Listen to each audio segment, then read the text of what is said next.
Chapter 16, Environmental Issues. Human population size has grown enormously over the last 100 years. This means increase in demand for food, water, home, electricity, roads, automobiles, and numerous other commodities. These demands are exerting tremendous pressure on our natural resources and are also contributing to pollution of air, water, and soil. The need of the hour is to check the degradation and depletion of our precious natural resources and pollution without halting the process of development. Pollution is any undesirable change in physical, chemical, or biological characteristics of air, land, water, or soil. Agents that bring about such an undesirable change are called as pollutants. In order to control environmental pollution, the Government of India has passed the Environment Protection Act 1986 to protect and improve the quality of our environment, air, water, and soil. Air pollution and its control. We are dependent on air for our respiratory needs. Air pollutants cause injury to all living organisms. They reduce growth and yield of crops and cause premature death of plants. Air pollutants also deleteriously affect the respiratory system of humans and of animals. Harmful effects depend on the concentration of pollutant, duration of exposure, and the organism. Smokestacks of thermal power plants, smelters, and other industries release particulate and gaseous air pollutants together with harmless gases such as nitrogen, oxygen, etc. These pollutants must be separated, filtered out before releasing the harmless gases into the atmosphere. There are several ways of removing particulate matter, the most widely used of which is the electrostatic precipitator, which can remove over 99% of particulate matter present in the exhaust from a thermal power plant. It has electrode wires that are maintained at several thousand volts, which produce a corona that releases electrons. These electrons attach to dust particles, giving them a net negative charge. The collecting plates are grounded and attract the charged dust particles. The velocity of air between the plates must be low enough to allow the dust to fall. A scrubber can remove gases like sulfur dioxide. In a scrubber, the exhaust is passed through a spray of water or lime. Recently, we have realized the dangers of particulate matter that are very small and are not removed by these precipitators. According to Central Pollution Control Board (CPCB), particulate matter size 2.5 micrometers or less in diameter are responsible for causing the greatest harm to human health. These fine particulates can be inhaled deep into the lungs and cause breathing and respiratory symptoms, irritation, inflammations, and damage to the lungs and premature deaths. Automobiles are a major cause for atmospheric pollution, at least in the metro cities.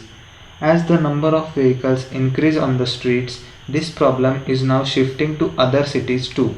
Proper maintenance of automobiles along with the use of lead-free petrol or diesel can reduce the pollutants they emit.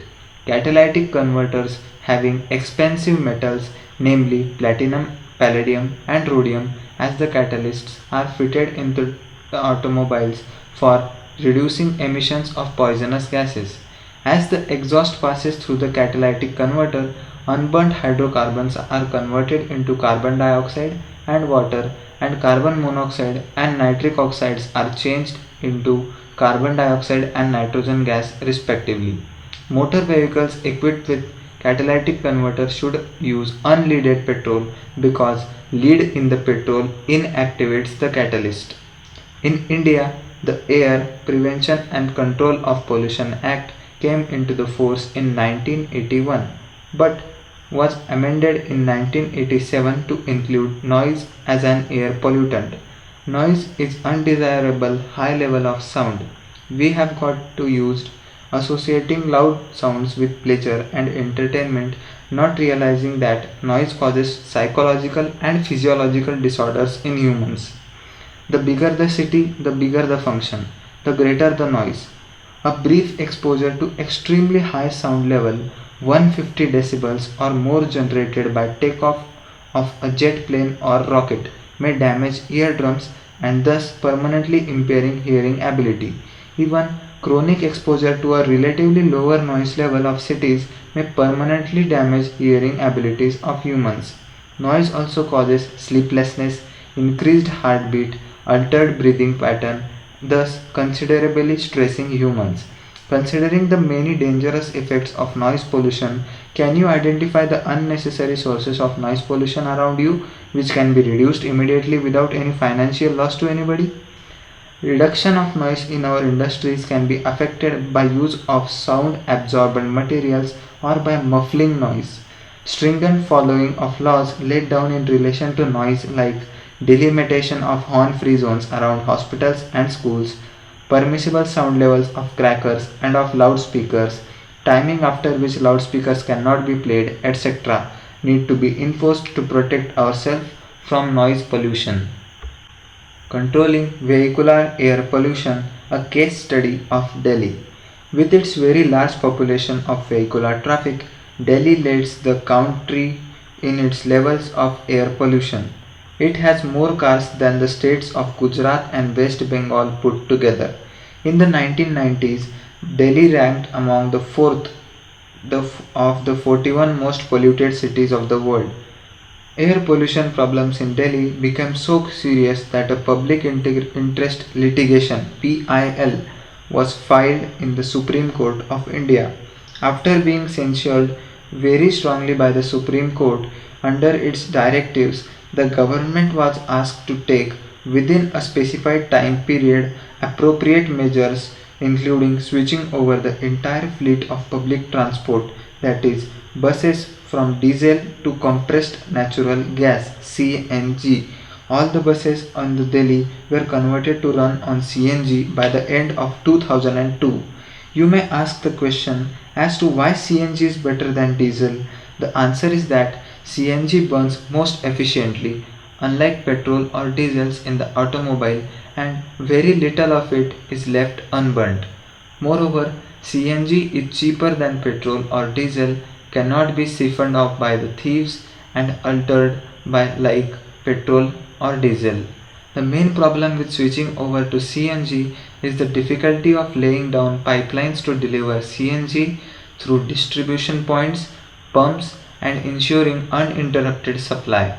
Simultaneously, parallel steps in Delhi for reducing vehicular pollution include phasing out of old vehicles, use of unleaded petrol, use of low sulfur petrol and diesel, use of catalytic converters in vehicles, application of stringent pollution level norms for vehicles, etc. The Government of India, through a new auto fuel policy, has laid down a roadmap to cut down vehicular pollution in Indian cities. More stringent norms for fuels means steadily reducing the sulfur and aromatic content in petrol and diesel fuels. Euro 3 norms, for example, stipulate that sulfur be controlled at 350 parts per million in diesel and 150 ppm in petrol. Aromatic hydrocarbons are to be contained at 42% of the concerned fuel. The goal, according to the roadmap, is to reduce sulfur to 50 parts per million in petrol and diesel and bring down the level to 35%. Corresponding to the fuel, vehicle engines will also need to be upgraded. Thanks to the efforts made, the air quality of Delhi has significantly improved. According to an estimate, a substantial fall in CO2 and SO2 levels has been found in Delhi in 1997 and 2005. Water pollution and its control. Human beings have been abusing the water bodies around the world by disposing into them all kinds of waste. We tend to believe that water can wash away everything, not taking cognizance of the fact that the water bodies are our lifeline as well as that all of other living organisms. Can you list what all we tend to try and wash away through our rivers and drains? Due to such activities of humankind, the ponds, lakes, streams, rivers, estuaries, and oceans are becoming polluted in several parts of the world. Realizing the importance of maintaining the cleanliness of the water bodies, the Government of India has passed the Water Prevention and Control of Pollution Act 1974 to safeguard our water resources. Domestic sewage and industrial effluents. As we work with water in our homes in the cities and towns, we wash everything into the drains. Have you ever wondered where the sewage that comes out of the houses go? What happens in villages? Is the sewage treated before being transported to the nearest river and mixed with it? A mere 0.1% impurities make domestic sewage unfit for human use. You have read about sewage treatment plants in chapter 10. Solids are relatively easy to remove. What is most difficult to remove are the dissolved salts such as nitrates, phosphates and other nutrients and toxic metal ions and organic compounds. Domestic sewage primarily contains biodegradable organic matter which readily decomposes thanks to bacteria and other microorganisms which can multiply using these organic substances as substrates and hence utilize some of the amounts of the sewage. It is possible to estimate the amount of biodegradable organic matter in sewage by measuring biochemical oxygen demand. Can you explain how? In the chapter on microorganisms, you have read about the relation between BOD, microorganisms, and the amount of biodegradable matter. Microorganisms involved in biodegradation of organic matter in the receiving water body consume a lot of oxygen, and as a result there is a sharp decline in dissolved oxygen downstream from the point of sewage discharge. This causes mortality of the fish and other aquatic creatures. Presence of large amounts of nutrients in water also causes excessive growth of planktonic free floating algae called an algal bloom, which imparts a distinct color to the water bodies. Algal blooms cause deterioration of water quality and fish mortality. Some bloom forming algae are extremely toxic to human beings and animals.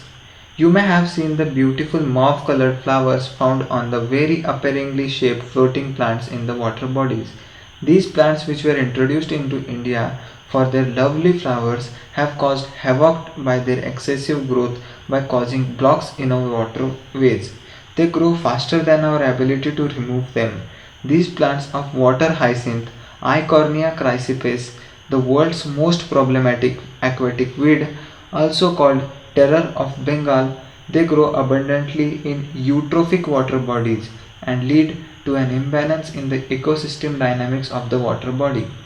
Sewage from our homes as well as from hospitals are likely to contain many undesirable pathogenic microorganisms, and its disposal to water without proper treatment may cause outbreak of serious diseases such as dysentery, typhoid, jaundice, chlorella, etc. Unlike domestic sewage, wastewater from industries like petroleum, paper manufacturing, metal extraction and processing, chemical manufacturing, etc., often contain toxic substances, notably heavy metals defined as elements with density greater than 5 gram per centimeter cube, such as mercury, cadmium, copper, lead, etc., and a variety of organic compounds. A few toxic substances often present in industrial wastewaters can undergo biomagnification in the aquatic food chain. Biomagnification refers to increase in concentration of the toxicant at successive trophic levels. This happens because a toxic substance accumulated by an organism cannot be metabolized or excreted and is thus passed on to the next higher trophic level. This phenomenon is well known for mercury and DDT. Biomagnification of DDT in an aquatic food chain. In this manner, the concentration of DDT is increased at successive trophic levels. Say, if it starts at 0.003 parts per billion in water, it can ultimately reach 25 parts per million in fish-eating birds through biomagnification. High concentration of DDT disturb calcium metabolism in birds, which causes thinning of eggshell and their premature breaking. eventually causing the decline in bird populations. Eutrophication is the natural aging of lake by nutrient enrichment of its water. In a young lake, the water is cold and clear, supporting the little life. With time, streams draining into the lake introduce nutrients such as nitrogen and phosphorus, which encourage the growth of aquatic organisms. As the lake fertility increases, plants and animals' life burgeons, and organic remains begin to be deposited on the lake bottom. Over the centuries, as slate and organic debris pile up, the lake grows shallower and warmer, with warm water organisms supplanting those that thrive in cold environment.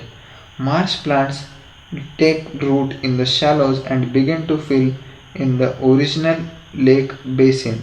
Eventually, the lake gives way to large masses of floating plants, bog, finally converting into land. Depending on climate, size of the lake and other factors, the natural aging of lake may span thousands of years. However, pollutants from man's activities like effluents from the industries and homes can radically accelerate the aging process. This phenomenon has been called cultural or accelerated eutrophication. During the past century, lakes in many parts of the earth have been severely eutrophied by sewage and agricultural and industrial wastes. The prime contaminants are nitrates and phosphates, which act as plant nutrients. They overstimulate the growth of algae, causing unsightly scum and unpleasant odors, and robbing the water of dissolved oxygen vital to other aquatic life. At the same time, other pollutants growing into the lake may poison whole population of fish, whose decomposing remains further deplete the water's dissolved oxygen content. In such fashion, a lake can literally choke to death. Heated thermal wastewaters flowing out of electricity generating units, example thermal power plants, constitute another important category of pollutants. Thermal wastewater eliminates or reduces the number of organisms sensitive to high temperature and may enhance the growth of plants and fish in extremely cold areas, but after causing damage to the indigenous flora and fauna. A case study of integrated wastewater treatment. Wastewater, including sewage, can be treated in an integrated manner by utilizing a mix of artificial and natural processes. An example of such an initiative is the town of Arcata, situated along the northern coast of California. Collaborating with the biologists from the Humboldt State University, the townspeople created an integrated wastewater treatment process within a natural system. The cleaning occurs in two stages. First, the conventional sedimentation, filtering, and chlorine treatments are given. After this stage, lots of dangerous pollutants like dissolved heavy metals still remain. To combat this, an innovative approach was taken. And second, the biologists developed a series of 6 connected marshes over 60 hectares of marshland. Appropriate plants, algae, fungi, and bacteria were seeded into this area, which neutralize, absorb, and assimilate the pollutants. Hence, as the water flows through the marshes, it gets purified naturally. The marshes also constitute a sanctuary with a high level of biodiversity in the form of fishes, animals, and birds that now reside there. A citizens group called Friends of Arcata Marsh Foam are responsible for the upkeep and safeguarding of this wonderful project. All this time, we have assumed that removal of waste requires water, that is, the creation of sewage. But what if water is not necessary to dispose of human waste like excreta? Can you imagine the amount of water that one can save if one didn't have flushed the toilet? Well, this is already a reality.